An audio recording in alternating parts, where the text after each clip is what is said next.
Friends, एक बार फिर से स्वागत है आपका अपने YouTube channel home grown PCS में। प्राचीन भारत के इतिहास सीरीज का ये तीसरा वीडियो है और इस वीडियो में मैं आपके साथ डिस्कस करूंगा कुल 15 प्रश्न और ये सभी प्रश्न संबंधित है भारत में बसने वाले विभिन्न जातियों के परंपराओं, उनके रहन सहन, उनकी सामाजिक धार्मिक परंपराओं से। तो आइए शुरू करते हैं पहले प्रश्न से। पहला प्रश्न है, मानव की शारीरिक बनावट के आधार पर उनकी प्रजातियों का निर्धारण किस विज्ञान के द्वारा की जाती है? पहले प्रश्न का सही उत्तर है ऑप्शन सी, नृतत्व विज्ञान, एंथ्रोपोलॉजी विज्ञान के माध्यम से। नृतत्व विज्ञान मानव की शारीरिक बनावट के आधार पर उसकी प्रजातियों का निर्धारण करता है और इसके दो प्रमुख मानक है। एक है सिर संबंधी सेफेलिकल इंडेक्स और दूसरा है नासिका संबंधी इंडेक्स या फिर नेसल इंडेक्स। बढ़ते हैं दूसरे प्रश्न की तरफ। दूसरा प्रश्न है, प्रागैतिहासिक अस्थि पंजरों का अध्ययन करने के उपरांत आदिम जातियों को कितने भागों में विभाजित किया गया है? दूसरे प्रश्न का सही उत्तर है ऑप्शन बी, कुल 6 भागों में विभाजित किया गया है और ये 6 भाग कुछ इस प्रकार है। पहला है निग्रिटो, दूसरा है प्रोटोस्ट्रोलाइड, तीसरा है मंगोलियन, चौथा है मेडिटेरियन, पांचवा है पश्चिमी ब्रकाइसेफलस और छठा है नॉर्डिक। ये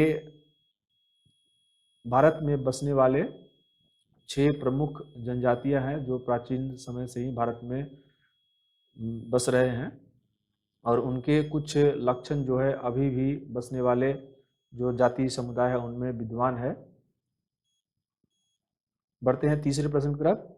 तीसरा प्रश्न है, भाषा के आधार पर आदिम जातियों को कितने भागों में विभाजित किया गया है?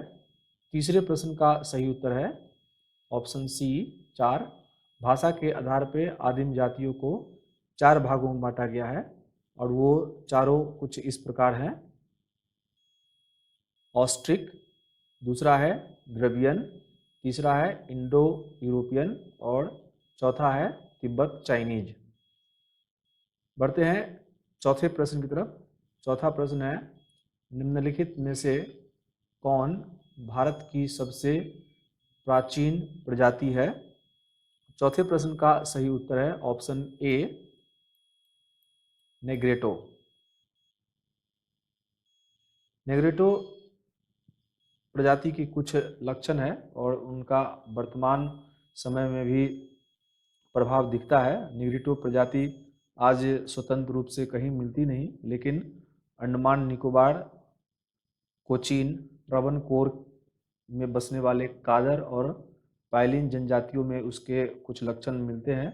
साथ ही असम के अंगामी नागाओं में भी नेग्रेटो की कुछ लक्षण दिखते हैं और पूर्वी बिहार के राजमहल में बसने वाले बांगड़ी और इरुला जो जनजाति है इसके अंदर भी आपको नेग्रेटो प्रजाति की लक्षण देखने को मिलेंगे।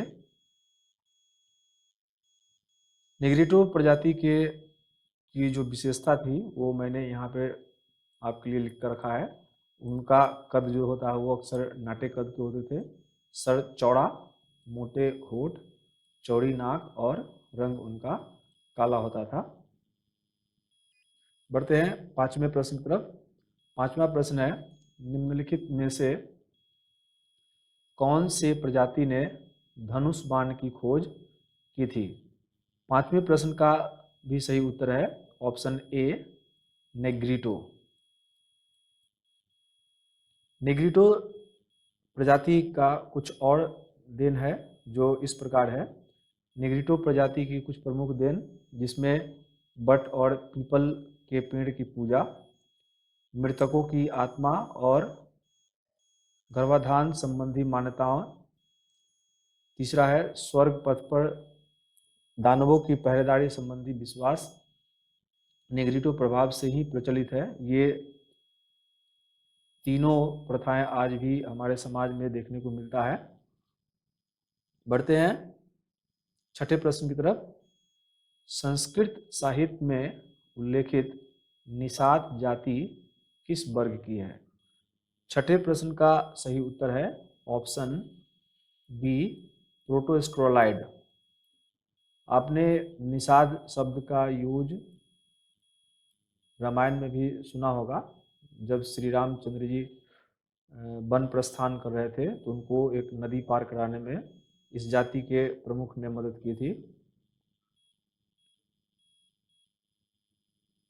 प्रोटोस्ट्रोलाइड समूह की जो प्रजातियां हैं इसके कुछ लक्षण कुछ इस प्रकार है। छोटे कद, लंबा सिर, मोटे होठ, चौड़ी नाक, काली भूरी आंख, घुंघराले बाल और इनके स्किन का कलर, त्वचा का कलर चॉकलेटी हुआ करता था।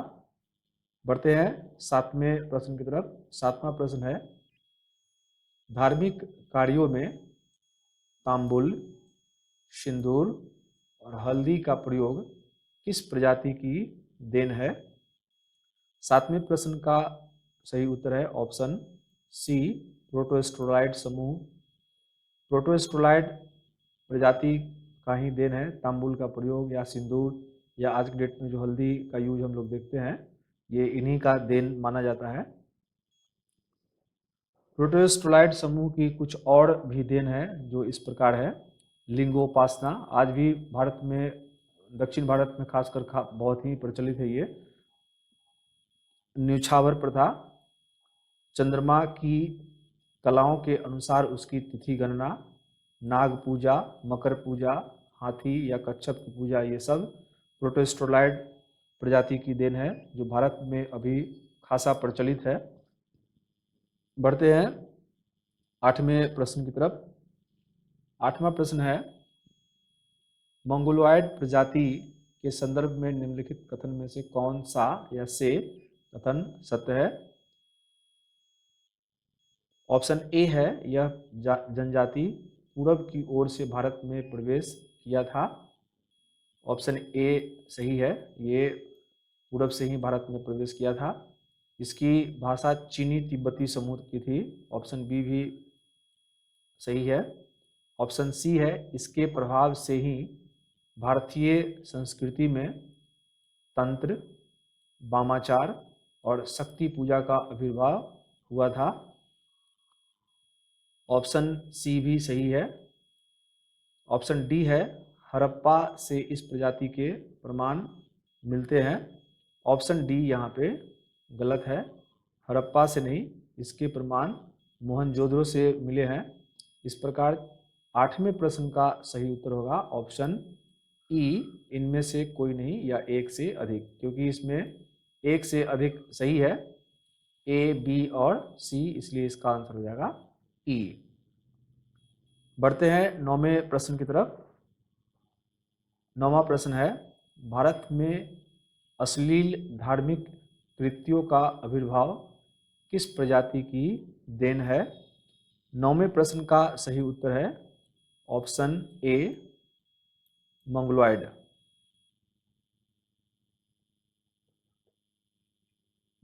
मंगोलॉयड।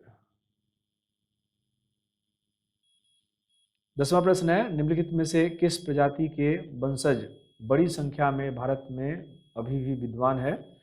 10वें प्रश्न का सही उत्तर है ऑप्शन डी, मेडिटेरियन। मेडिटेरियन समूह के जो प्रजातियां हैं भारत में उनकी वंशज अभी भी भारी संख्या में देखने को मिलते हैं। मेडिटेरियन समूह के जो शाखाएं हैं वो कन्नड़, तमिल, मलयालम भाषी प्रदेश में बसते हैं। इसके साथ साथ सिंध, राजस्थान और पश्चिमी उत्तर प्रदेश में इनके वंशज देखने को मिलेगा आज भी। बढ़ते हैं 11वें प्रश्न की तरफ। 11वां प्रश्न है नौ परिवहन, कृषि, व्यापार, वाणिज्य, नगर सभ्यता किसकी देन मानी जाती है? ये इससे 3 अलग अलग प्रश्न बन सकते हैं। मैंने तीनों को एक ही साथ यहाँ पे आपके लिए लिख दिया है कि आपको आसानी हो इसको याद करने में। 11वें प्रश्न का सही उत्तर है ऑप्शन ए, मेडिटेरियन।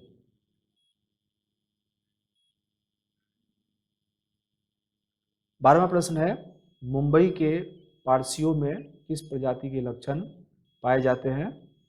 12वें प्रश्न का सही उत्तर है ऑप्शन सी, ब्राकाईसेफलस।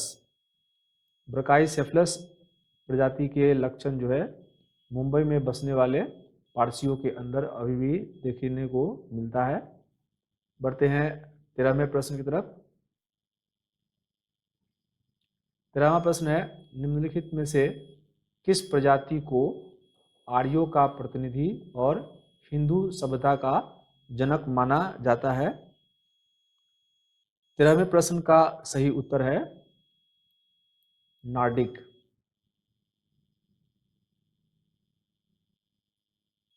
14वां प्रश्न है मेडिटेरियन या भूमध्य सागरीय प्रजाति की कितनी शाखा भारत आई थी। भूमध्य सागरीय प्रजाति की 3 शाखाएं भारत आई थी। इस तरीके से 14वें प्रश्न का सही उत्तर होगा ऑप्शन सी। ये तीनों शाखाएं थी। प्रथम शाखा जो थी वो कन्नड़, तमिल, मलयालम भाषी प्रदेश में जाकर बस गए। दूसरी शाखा जो थी वो पंजाब और गंगा के ऊपरी घाट में जाकर बस गए। और तीसरी शाखा सिंध, राजस्थान और पश्चिमी उत्तर प्रदेश में ये पाए जाते हैं। बढ़ते हैं इस वीडियो के आखिरी प्रश्न की तरफ। आखिरी प्रश्न है पश्चिमी ब्राकाईसेफलस प्रजाति की कितनी शाखा भारत आई थी। 15वें प्रश्न का सही उत्तर है ऑप्शन सी, 3 शाखाएं आई थी। और वो 3 शाखा कुछ इस प्रकार है, अल्पाइन, डिनारिक और आर्मीनाइड। ये 3 शाखाएं भारत आई थी। इस प्रकार ये इस वीडियो का ये आखिरी प्रश्न था। यहाँ पे ये वीडियो समाप्त हुआ। आशा करता हूँ आपको मेरे द्वारा बनाया हुआ वीडियो पसंद आ रहा होगा। यदि पसंद आए तो इसको लाइक करें, शेयर करें। जय हिंद, जय भारत।